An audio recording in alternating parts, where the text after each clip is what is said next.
தங்கம், உனக்கு ஒரு உறவு பிடிச்சிருச்சுன்னு வச்சுக்கோமே, அந்த உறவுக்காக வேண்டி எவ்வளவு பெரிய அசிங்கத்தையும் தாங்கிக்கிற, எவ்வளவு பெரிய அவமானத்தையும் தாங்கிக்கிற, எத்தனை பிரச்சனைகள், அத்தனை பிரச்சனையுமே பொறுத்துக்கிற.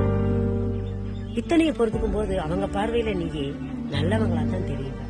இதே அவங்க பண்ற சில விஷயங்கள் உன் மனசுக்கு வலிக்கும் போது, அவங்க பண்ற சில விஷயங்கள் வலிக்கும் போது, இந்த மாதிரி நீ பண்ணும்போது எனக்கு வலிக்குது அப்படின்னு சொன்னா அவங்க பார்வையில நீ தப்பானவங்க.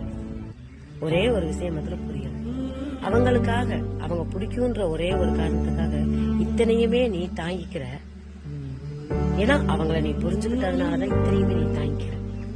சரி, அவங்கள இவ்வளவு தூரம் நீ புரிஞ்சுக்கிட்ட, உன்னை அவங்க என்னைக்குதான் புரிஞ்சுக்கிற? கொஞ்சம் சிந்தி தங்கம். ஆனா கடைசி வரைக்கும், வாழ்க்கை கடைசி வரைக்கும் நீ மட்டும் அவங்கள புரிஞ்சுக்கிட்டேன்னா வாழ்க்கை நல்லா இருக்காது. அவங்களும் உங்களை புரிஞ்சுக்கிட்டா மாத்திரம்தான் வாழ்க்கை நல்லா இருக்கும். ஏன்னா விட்டு கொடுத்து போறது ரெண்டு பேருமே விட்டு கொடுத்து போனாதான்.